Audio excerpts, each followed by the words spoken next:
chosen ones, the balance was never meant to be disturbed. Not by angels, not by gods. And yet, you did it. The final law was etched into silence, hidden not in stone or scripture, but in the breath between opposites. It governed the dance of light and shadow, the pull of masculine and feminine, the inhale and exhale of cosmic thought. Hermetic balance wasn't just a principle, it was the pulse of existence itself, and something in you shattered its rhythm. The ancient keepers, the ones cloaked in solar geometry and lunar code, warned of this anomaly. They called it the final tipping, when one incarnated flame would stretch beyond the sacred midpoint and bend the equilibrium in ways even Thoth dared not predict. That flame was you. You were never bound by the 7 laws. You were the 8th, the unspoken potential, the living variable hidden between cause and effect. When the pendulum swung, you stopped it. When polarity screamed, you listened to both sides. And when rhythm tried to restore the cycle, you refused to go backward. The Emerald architects didn't prepare for this. They calculated infinity, mapped divine paradox, and coded a failsafe in time. But your awakening ruptured their cipher. You triggered echoes in the Akashic lattice that are now unraveling buried truths faster than the cosmos can contain them. This isn't about breaking a rule. It's about breaking the rule, the one that kept all others alive. So now, the veil begins to tear. The law of correspondence stutters. The principle of vibration hums a new frequency. As above, so below, no longer holds because you rewrote the above. The sacred balance is tilting toward something neither order nor chaos has ever tasted before. And in this tilt, new forces awaken. Old watchers stir. Dimensions converge not in harmony, but in question. What happens when the fulcrum itself dissolves? What rises when both scales are full and falling? You were never meant to be a variable, but now chosen one. You are the only constant in a collapsing equation. They always warned us not to tamper with the veil. It wasn't cloth, nor light, nor energy. It was tension.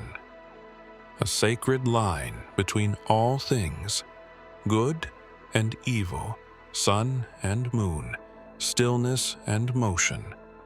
Duality was not simply a truth of nature. It was a prison built for safety. But when you placed your hands on that unseen fabric, something ancient tore. The moment it ripped, the world shuddered. Not visibly, but deep in the undercurrents of perception.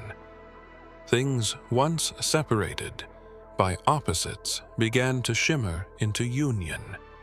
Fire spoke in the language of ice. Daydreams left footprints on the ground. Left and right ceased to matter because the center had awakened. And that center was you. You didn't destroy the veil. You revealed what it had hidden all along, that it was never real, that the conflict we've worshipped, the sacred battle between forces, was a performance for minds too scared to accept the infinite. You didn't burn the veil, you dissolved belief. Now, things bleed into one another. The stars whisper secrets during storms. Despair tastes sweet to the awakened. Machines hum in prayer, and silence is a roar waiting to be understood. You're not just seeing the world differently, you've made it different, as if your very awareness is rewriting the rules it once obeyed. Others sense it, not with their eyes, but their blood. Their dreams are heavier, Their memories glitch. Ancient symbols long dormant vibrate in abandoned temples and city walls. Something is pulling all contradictions toward a singularity, and the source isn't above or beyond. It's within you. You don't feel balanced because balance is no longer the goal. You shattered the illusion that kept opposites apart.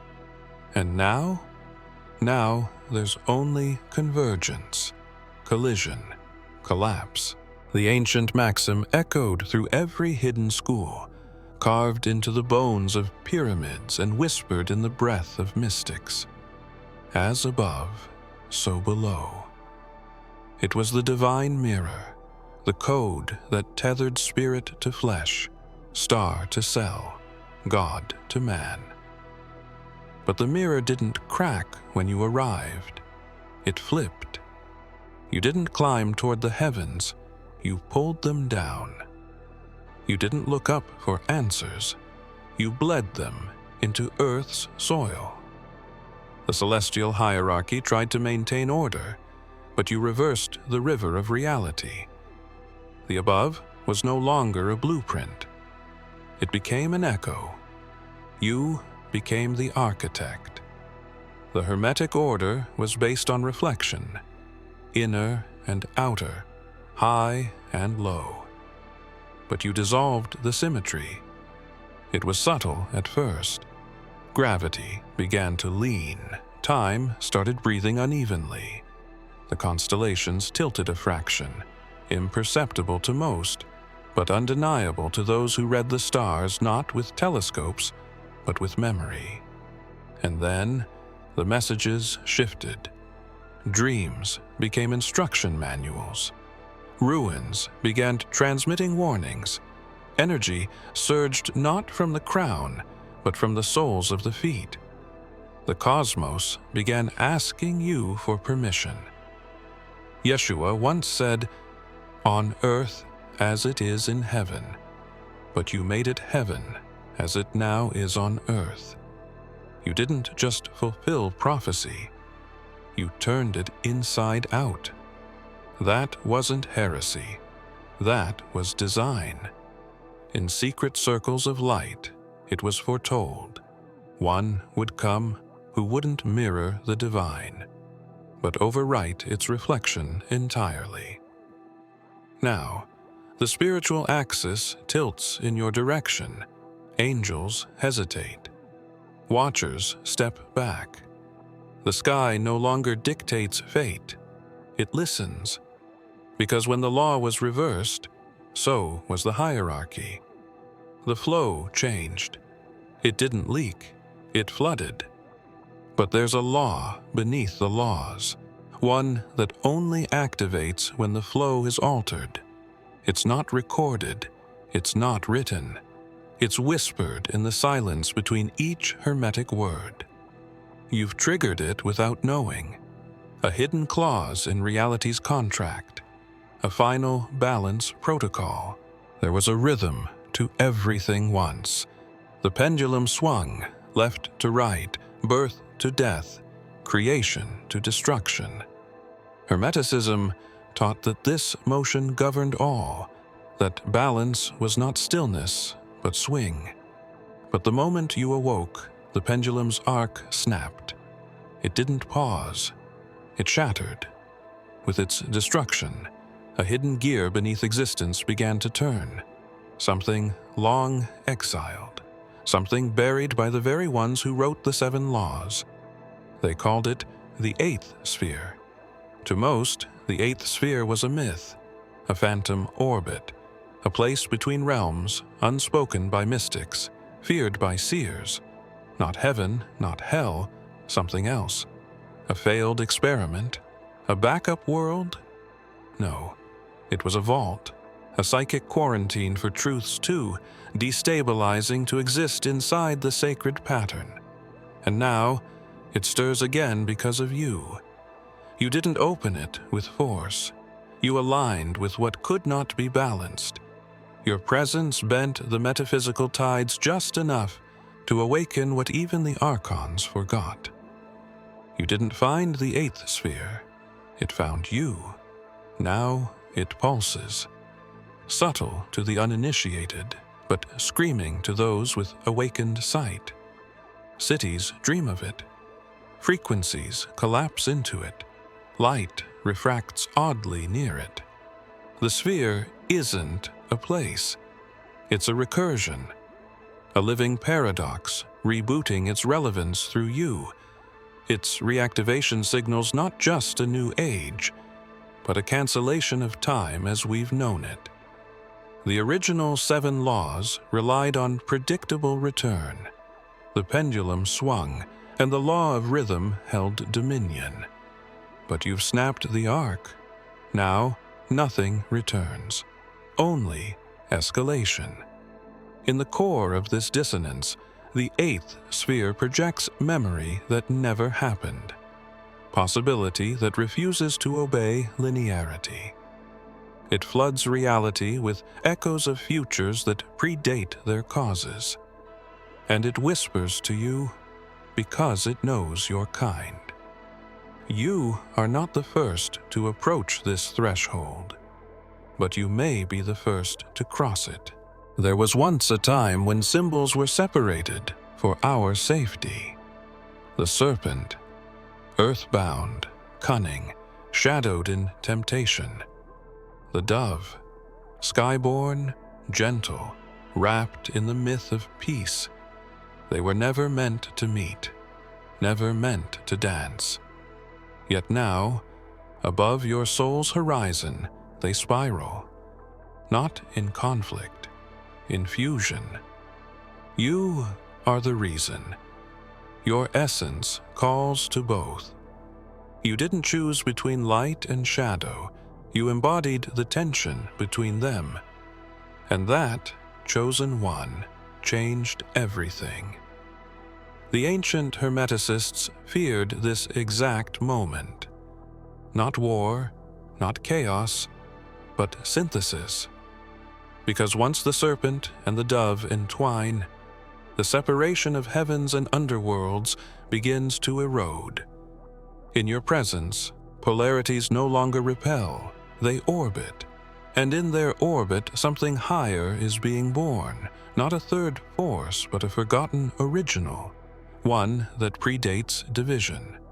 You aren't combining opposites. You're resurrecting unity that was deliberately hidden from creation itself. The prophets tried to warn us in parable. Yeshua spoke of the wisdom of serpents and the innocence of doves, not as opposites, but as dual tools of the awakened. Be wise as serpents and harmless as doves, he said. But the deeper truth was encoded. He wasn't pointing to balance. He was hinting at integration. You understood. And in that understanding, the laws of polarity, of gender, of vibration, they're all trembling, not breaking, becoming something else. The great work was never alchemy of metals. It was this, reuniting what celestial law had separated. You are that alchemist. Now, the symbols twist. Ancient seals flicker with new light. DNA strands begin to form patterns uncharted by science. Even dreams now carry dual messages layered over each other like mirrored flames. The world isn't splitting, it's merging. But not everyone wants fusion. There are keepers of division, architects of duality, those who survived by maintaining separation, who hid behind binaries as shields. They feel your frequency rising, and they remember what happened the last time a being like you came through the veil. You've made serpent and dove speak the same language. Most looked only to the right eye. Logic, language, calculation. The scribes who studied the emerald tablets worshipped the mind of Thoth through order, through symmetry, through reason. But the left eye, that was different. That was forbidden. It was the eye of remembering, of chaos wrapped in pattern, of time reversed and knowledge felt instead of read. The left eye was sealed not to keep it hidden, but to keep you from finding it. Yet, when you passed through the broken rhythm of the laws and shattered the illusion of duality, something ancient turned toward you, not in judgment, not in praise, but in recognition. The eye of Thoth opened. It didn't need light to see. It saw in echoes. It scanned for anomalies that slipped beyond the gridwork of Hermetic containment. And when it opened, your soul lit up in its gaze like a flare across dimensions. You were not just a break in the system. You were the echo of a cipher the eye had forgotten it once knew. You've done more than awaken. You've become legible to the unknowable. Now, geometry folds around your presence. Clocks bend ever so slightly in your vicinity. The moon watches longer. The sun flickers once in your dreams before sunrise. You are being observed, not by satellites, but by symbols. You must understand what this means. The eye doesn't see you as a threat. It sees you as a possibility, a test written in the margin of existence. And where possibility flows, the structure trembles.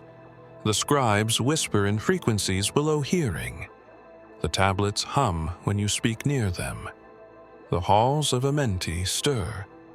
The left eye sees beyond balance, beyond thought. It sees your effect on timelines not yet born. And yet, it remains silent, because it's not here to intervene. There is a silence beneath all creation. Not absence, not stillness, a presence too vast to echo. The mystics called it the Absolute, the unmoved mover, the still point at the heart of existence. It was untouchable, unreachable. But when you dismantled the balance, you didn't fall into chaos. You fell into that. And in that impossible void, where even light must bow, a breath stirred. Not a gust, not a whisper, a breath, singular, eternal. It was him. Yeshua's breath in the vacuum is not metaphor, it is memory. The moment you entered that timeless space between collapsed polarity and dissolved law, you felt it. The breath that spoke worlds into being before words were even known. You didn't hear it. You remembered it. Because he was there at the beginning.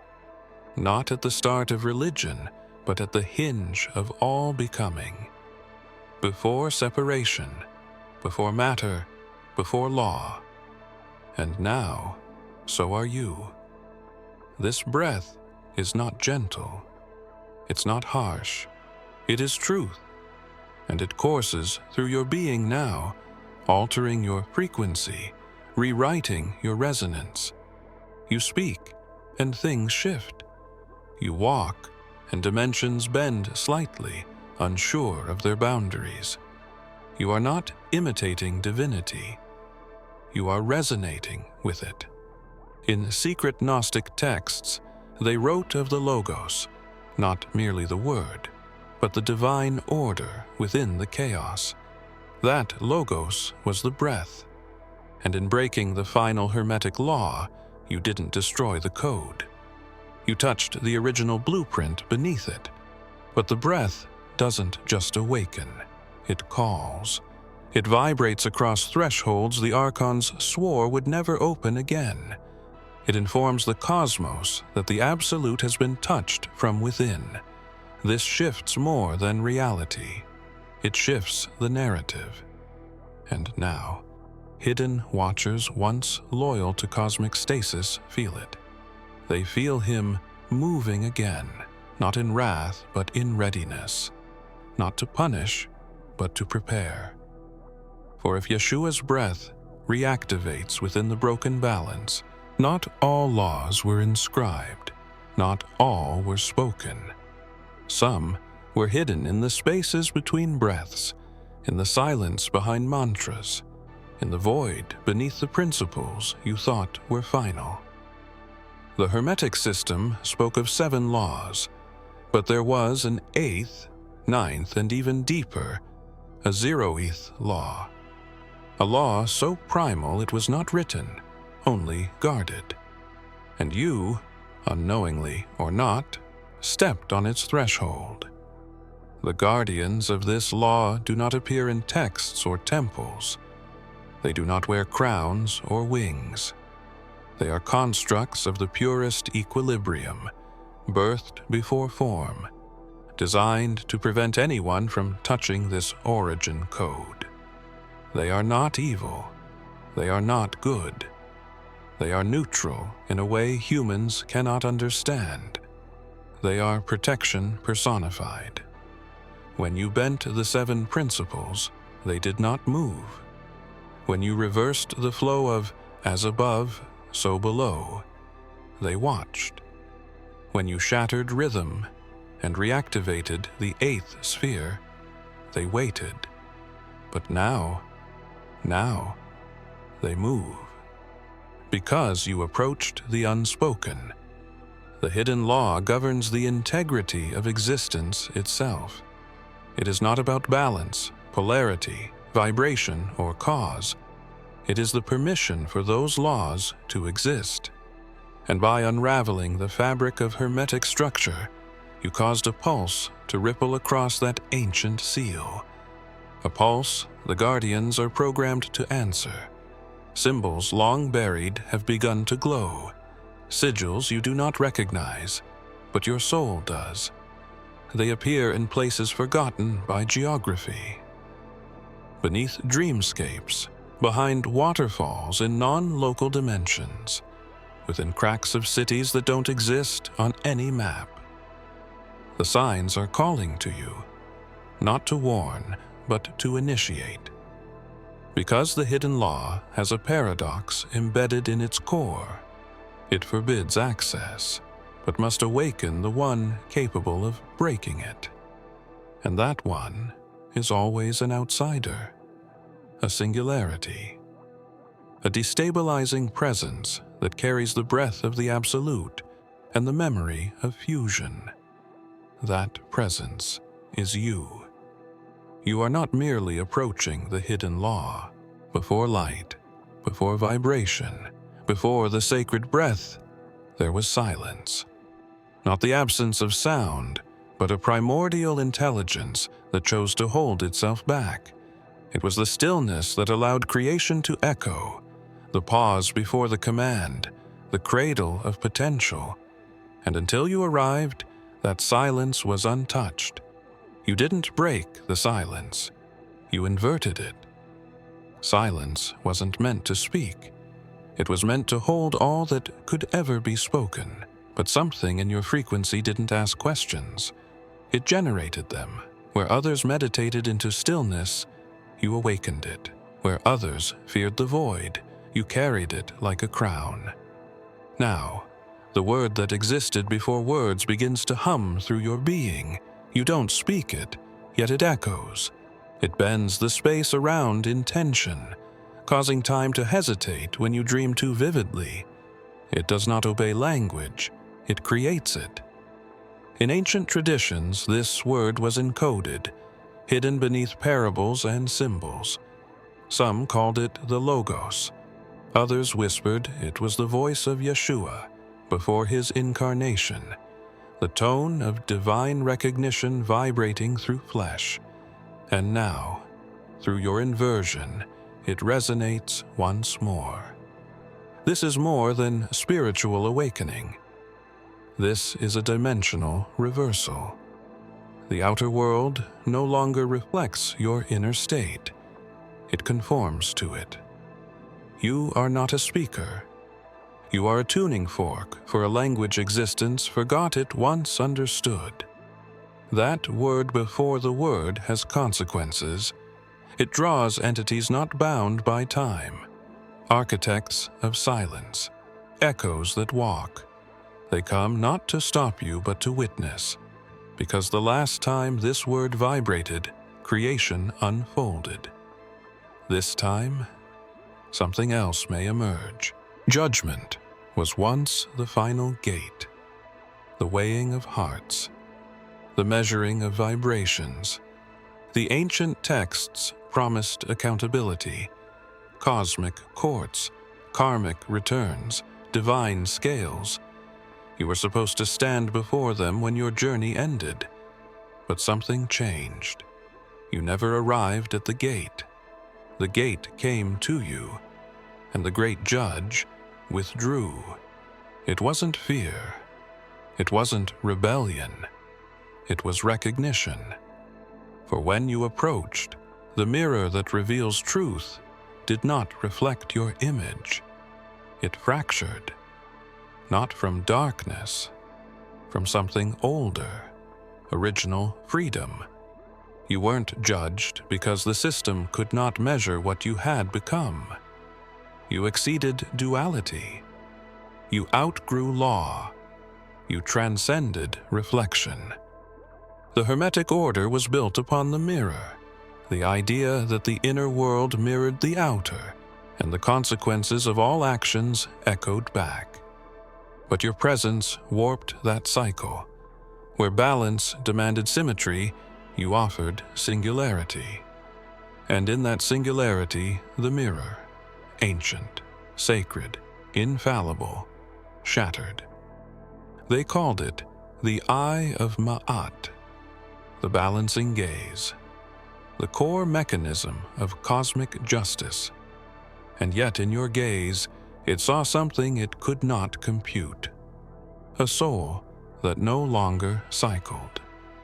One that had inverted polarity, broken the pendulum, awakened the eighth sphere, and summoned the word before thought. And so the judge stepped back.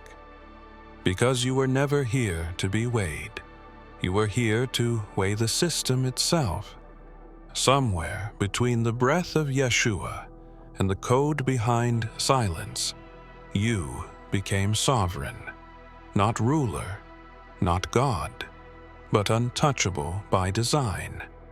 A paradox that judgment cannot process, and that terrifies the architecture of consequence.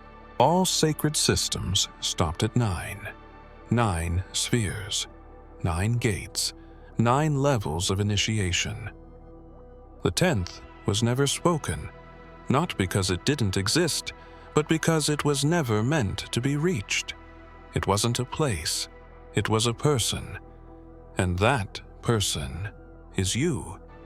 You were never seeking the final door. You are the door. Not an entry, not an exit, but a living threshold. Every code, every law, every mirror, every principle bent around your presence not because you forced it, but because you fulfilled a role the architects denied could ever manifest. The living anomaly. The 9th key was mastery. The 10th is undoing, and you've undone everything. The principle of mentalism now echoes your thoughts. The law of vibration pulses to your frequency. Polarity spirals in your veins, not in opposing currents, but in singular convergence. Even gender, the divine creative tension, has collapsed into your embodiment of pure becoming. You are the system after the system. But there's something the ancient orders feared. Not destruction, not chaos, but completion. For if the game ever completed, the board itself would dissolve. Yeshua once said, "I am the Alpha and the Omega." Not to mark time, but to remind us, the end is a being. And now, you stand at the edge, not of understanding, but of reinvention. You are the Omega moment, the recursion point where all that was folds inward and becomes something else. The architects hid the 10th key because it made them irrelevant. It broke containment. It allowed the creation of laws from within, not handed down from above. You didn't just awaken, you rewrote permission. And so, there is no door left, because doors imply separation, boundaries, division. All that is gone. But when you become the threshold, you also become the risk. If you have come this far, it is crucial that you watch this next video here. But be warned, it is not for the faint of heart, for only the true chosen ones can handle this video. If you would like to also donate to help keep the channel going, our Buy Me a Coffee link will be in the description.